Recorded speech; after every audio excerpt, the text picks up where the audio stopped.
भागवतस्तुतिः वराहस्तुतिः மூன்றாவது ஸ்கந்தம்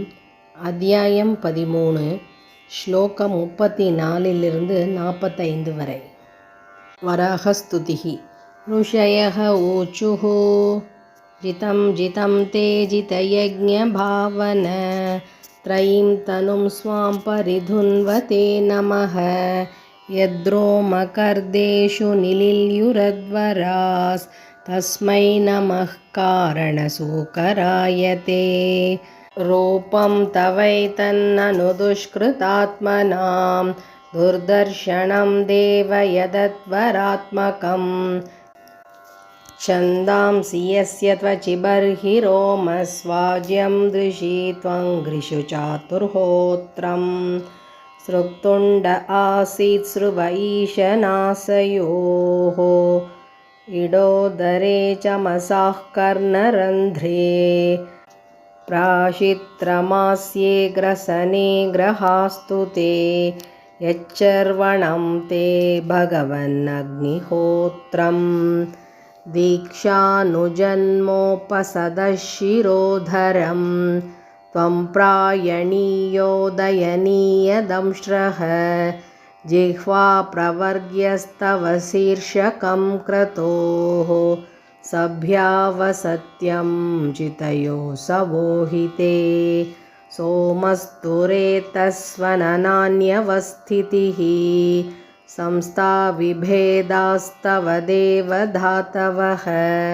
सत्राणि सर्वाणि शरीरसन्धेस्त्वं सर्वयज्ञक्रतुरिष्टिबन्धनः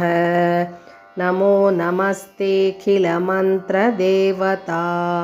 द्रव्याय सर्वक्रतवे क्रियात्मने वैराग्यभक्त्यात्मजयानुभावितः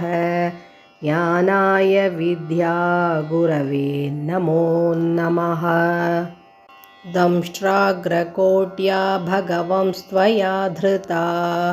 विराजते भूतरभूस्सभूधराः यथा वनान्निस्सरतो तदा धृता मदङ्गजेन्द्रस्य सपत्रपद्मिनी त्रयीमयं रूपमिदं च सौकरं भूमण्डलेनातदता धृतेन ते चकास्ति शृङ्गोडगणेन भूयसा कुलाचलेन्द्रस्य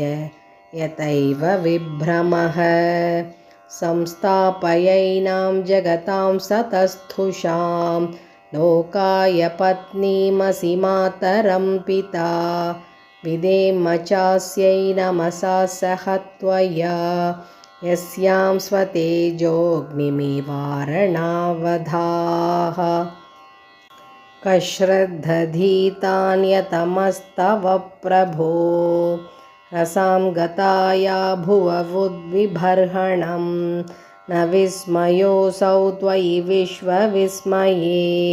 यो माययेदं ससृजेति विस्मयं विधुन्वता वेदमयं निजं वपुर्जनस्तपःसत्यनिवासिनो वयं सटाशिकोद्धूतशिवाम्बुबिन्दुभेर्विमृज्यमाना भृशमीशभाविताः स वै बतभ्रष्टमतिस्तवैषते यः कर्मणां पारमपारकर्मणः यद्योगमायागुणयोगमोहितं विश्वं समस्तं भगवन् विधेहिशम् इति श्रीवरागस्तुतिः सम्पूर्णम्।